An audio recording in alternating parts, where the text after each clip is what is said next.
I am John Zerr. I've been known as Jack or Jackie growing up. I was born on the 12th of August, 1941, and I was the oldest, I thought, for a long time. After I started dating my wife in high school, I found out my mom had lost 3 babies before she had me. So at any rate, I always kind of thought I was her favorite one growing up. You know, and my younger brother Dave, he was a year and a half younger than me, and I don't know, whenever there was any mischief, he always got blamed for it. And I will admit, I confess to you, my brothers and sisters, that at times it was my fault and I did it, but Dave got blamed for it. And again, I guess I have to confess, I never owned up to it. I just let him take the heat. That was one aspect of growing up, and a defect in my conscience, I guess. I think I may have gotten over some of it by now. But when my earliest memories are living in the house right next to the Dardenne Creek on Main Street in St. Peters. The Kunderers owned the building. And so growing up there next to the creek, we moved down to the other end of Main Street. Some point in time, I was probably 6th or 7th grade. But in those early years before we moved down there, living next to the creek, that was kind of like the center of our life in the summer when we weren't going to school. We went fishing, we dug tunnels in the creek bank and fishing, and sometimes in the spring floods, the Mississippi would back up into the Dardenne, and we would get humongous carp in there. And this one time, I know, I think maybe it was Joe Ifrig and myself and my brother Dave were fishing with cane poles, and not me, but one of the other two, one of these carp, and I mean the bloody thing was yay long, took their dough ball or whatever we were using for bait, and he comes ripping out of the water, flopping and flailing. You know, I mean, we were inclined to drop the poles and run away screaming for mama. And we, for a while after that, we wouldn't go swimming in the creek anymore because Moby carp was in there. Any rate, the creek was where we lived in the summertime. The rest of the time, you know, we spent a fair amount of time going to school, and for me, I lived for recess. It was, we played baseball in warmer months, and then we played tackle football in the other months. And I would run home to eat lunch, and I don't know how far it is, mile and a half or something like that from the old school up there to Main Street. But I ran, and I ran home, ate lunch, snorfed it, maybe I guess is a better word, and ran back up just in time for recess. And then we played our baseball or our football games. And there was one very memorable time when I was, I think, in 5th grade. We had just gotten a new nun that year, Sister Daniel, if I remember properly. And she was the coolest nun. She played baseball with us. And then when the weather turned cool, we thought, well, okay, you know, we'll see Sister in time for spring training. But the first day we were going to play football, there she was. Oh my God. And we said, well, sister, this is tackle. She said, well, I don't want you to tackle me. But she had 2 strips of cloth, and she stuck them in the sash around her waist on each side. And she said, if I'm carrying the football, you just take one of these flags, and that will be the same as tackling me. So we said, well, okay. Any rate, so sister, we were this big, and sister was that tall and long arms and everything like that. And she got the football a couple of times and went running down the field, and people are going and trying to get her flag, and she just straight arms them out of the way, and touchdown. Gosh. And it happened a second time. And those of us on the other side were getting a little annoyed with this. And she starts a third time going down the field, and she straight armed a couple of us. And I cannot remember which boy this was, but he tackled her. Oh. And there was a cloud of black cloth rolling along the ground, and finally stops, and the boy is kind of tangled up in sister's dress. Oh, God. And he is so frantic to get out of there, and she's kind of telling him, stop, you'll pull my dress off, which made it even worse. And so she eventually gets herself in this tackler untangled, and I remember very distinctly at this point looking up, and there was Sister Superior standing up there on the sidewalk. She had her arms stuck up her opposite sleeves, Oh, God. and she was frowning mightily. Even from a distance, I knew there was going to be heck to pay, and there was. That afternoon, Sister Daniel was gone. The house sister came in and substituted Oh, wow. until we gave her a nervous breakdown, I think. But we just thought Sister Daniel was the neatest nun. And one of the reasons was we always thought the nuns favored the girls and just beat the snot out of the boys.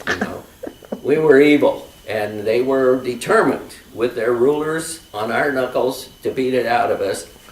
At any rate, that was our political view of the world at the time.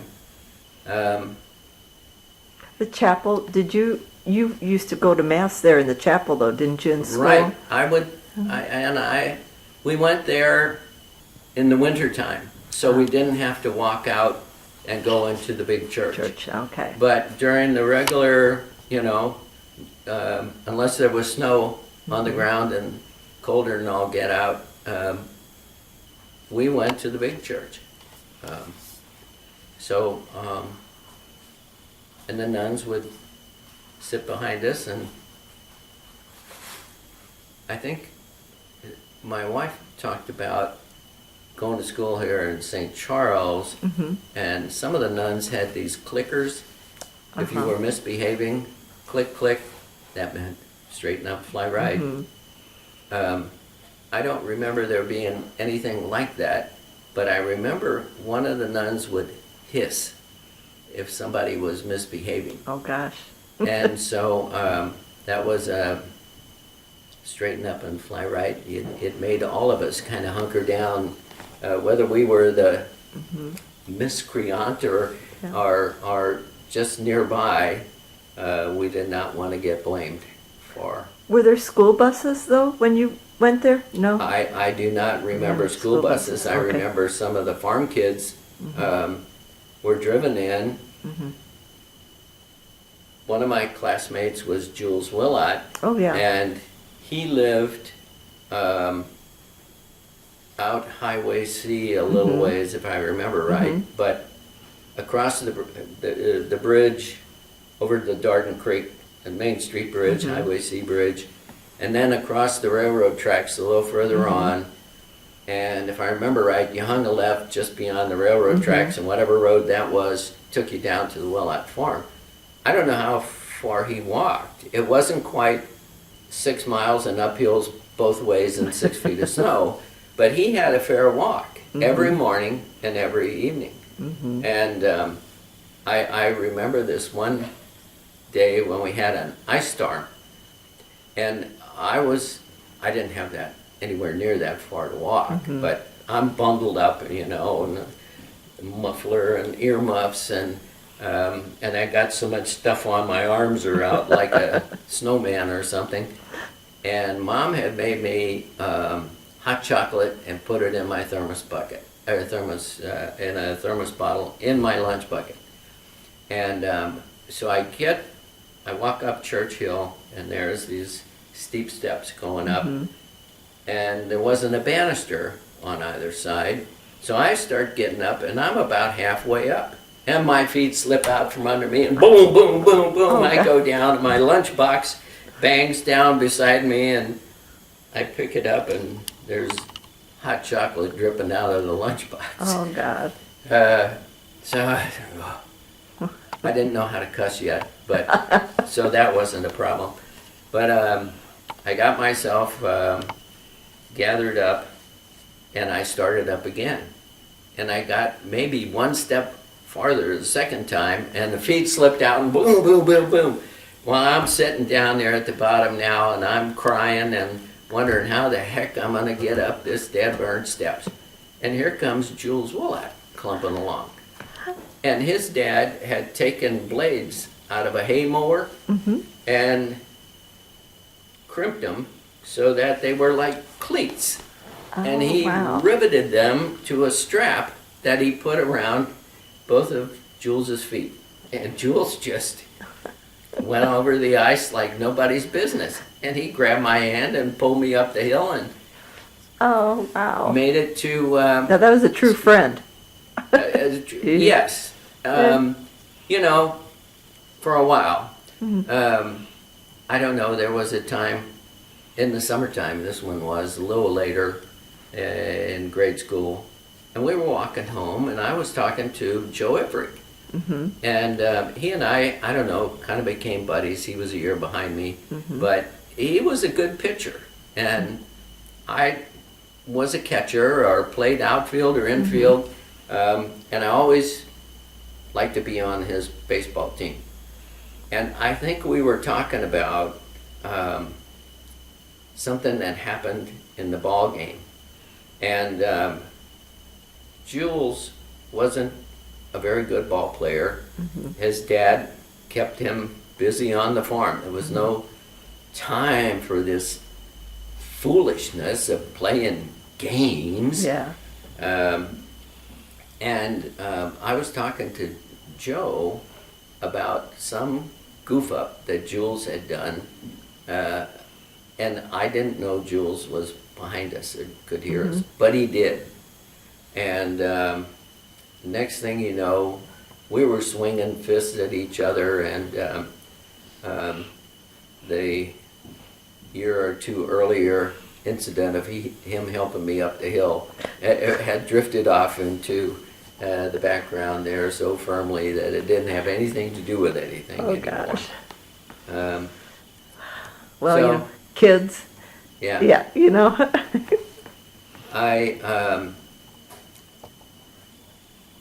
I do remember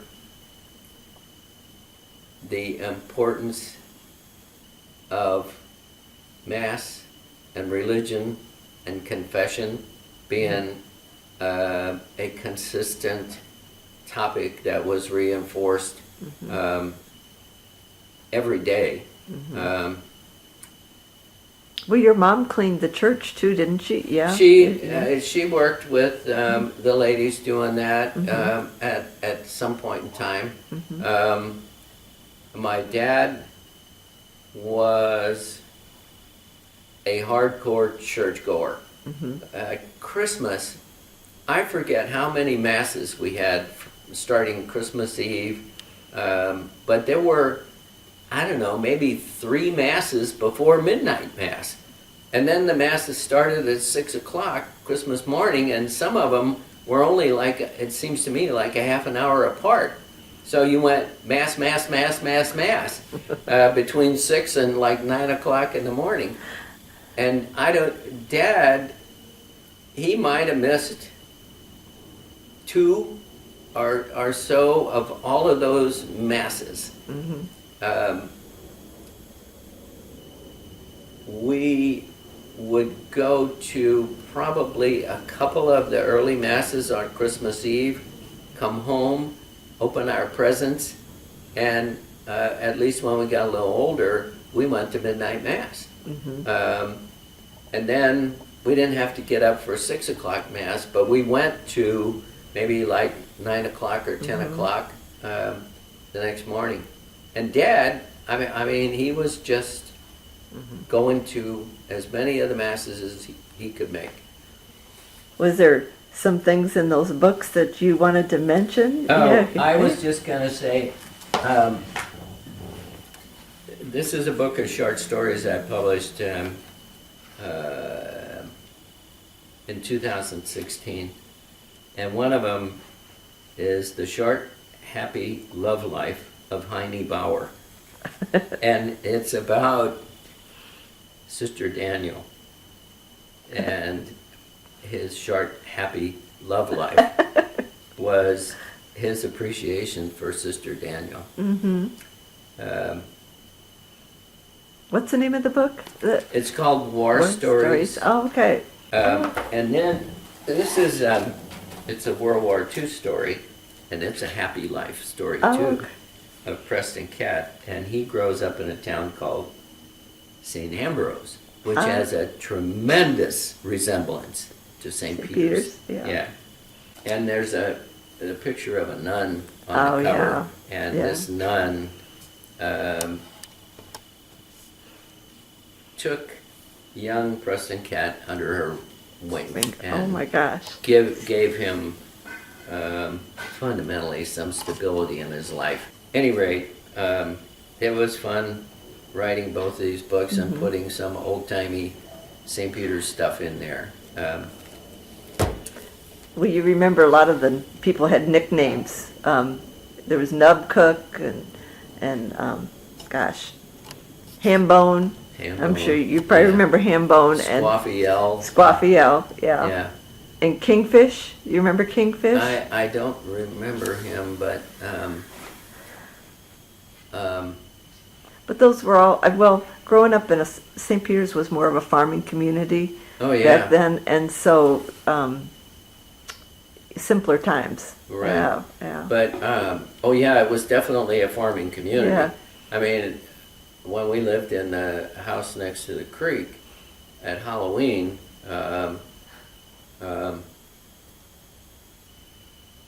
the kids, young men and probably a young woman or two, would bring tractors, wagons, manure spreaders.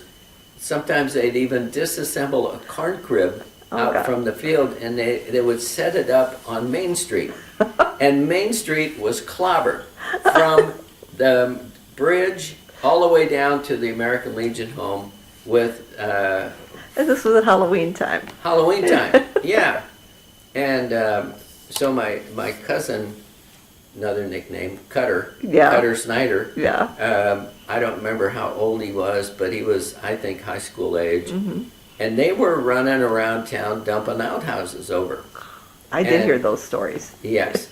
So at any rate, I guess I wasn't even sure we had a mayor in town, but they were trying to dump over the mayor's outhouse, and Cutter fell in. Oh my God. Yes, well, that was an exciting Halloween for him. Oh my God. Well, now, my brothers used to ice skate on the bar pits. Oh, Yeah. yeah. I mean, in the olden days, Yeah. before Al Gore invented global warming, Yeah. we had, we would go ice skating.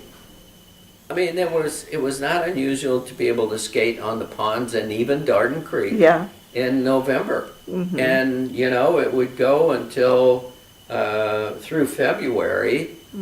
March, things were beginning to get a little iffy about being out on the ice.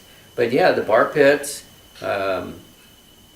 there was a place out along Highway 79 we used to go, and we would take old tires, set them on fire, and they would burn for a while, and you would skate, and then you could come over and warm up a little bit by the fire, and that was wintertime. Yeah. Oh, yeah. Something else you want to share with? I guess, I remember studying Latin so we could, yeah. serve at Mass. Mm-hmm. You probably had, I don't know if you had Father Keenan, but... Father Gearsey. Gearsey. Yeah.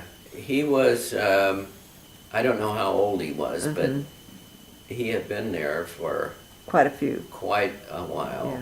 Yeah. And you guys thought he was old. Yeah, we did. Yeah. But, Yeah, the concept, yeah. Yes. And I don't know. We could do things behind his back Yeah. as servers. As long as a nun didn't see us, we could get away with a few things.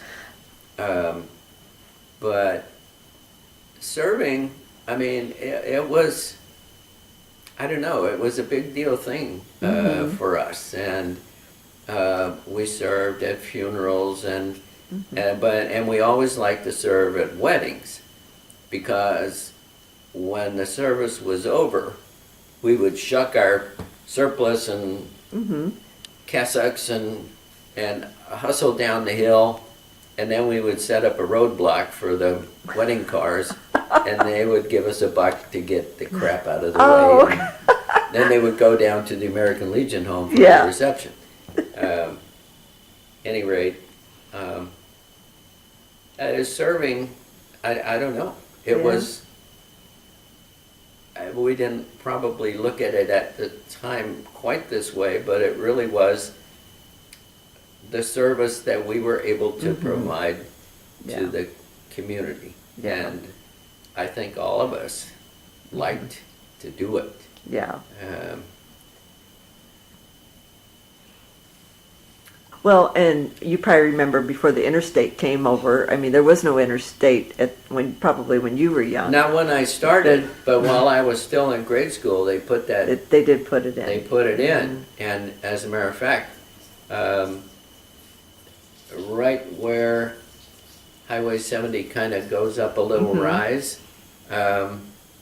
when they were grading for that, they uncovered some remains of Indian villages, which stopped the construction for quite some time while college. Did they have to move those remains then? Apparently, archaeologists and people from the universities came, excavated, and removed the relics, took records of everything, but they didn't divert the highway. It just slowed things down for a little bit.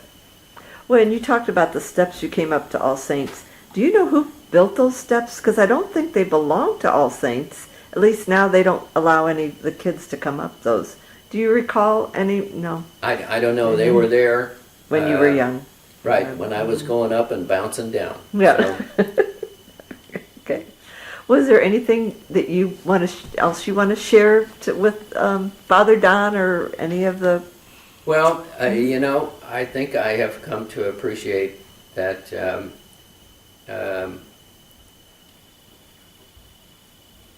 being an individual, there is no such thing.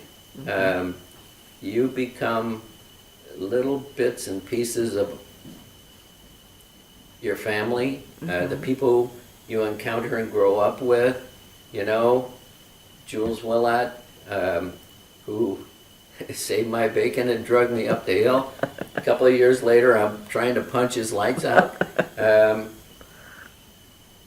And sorting all these things out, they all have a little bit of peace, a little bit of something to do, the bits and pieces that make you up. And in a lot of ways, I kind of feel like it's almost like a person is a Lego brick structure, and there's all these little bits and pieces. So I fundamentally believe that some of those bedrock Lego bricks. Came from St. Peter's and All Saints. Mm-hmm. And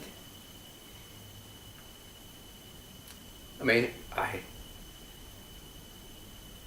It was a good foundation. yeah, Mm-hmm. I don't know what I'd be like Mm-hmm. without that experience. Well,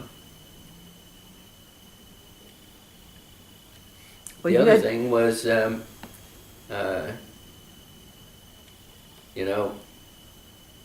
one of the nuns I had in high school,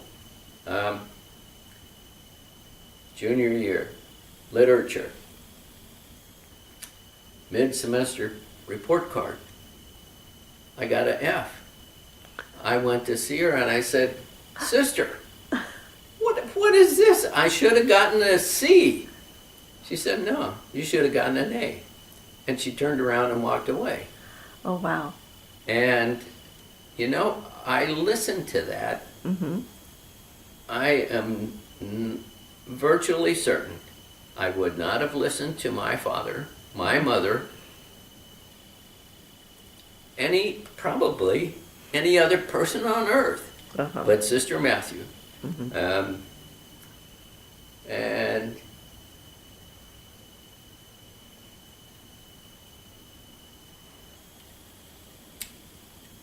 that's one of the Legos. Yeah. It took a while, but I got there. Mm-hmm. Yeah.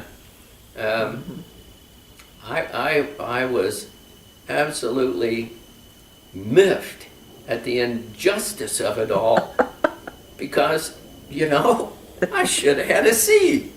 At the very least, a C minus. Yeah. Give me a break.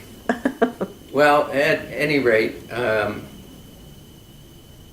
it took a while, but I mean, I think I saw the wisdom in what she did right away, but the full impact of it took a little while for it to, settle. So, Well, I often say, if you never made a mistake, it means you never do anything. So we and you're a kid, there's lessons to be learned, right? yeah, there are. And quite frankly, they don't ever, it's never, you never get to a point where you don't need some more. That's true. That's true.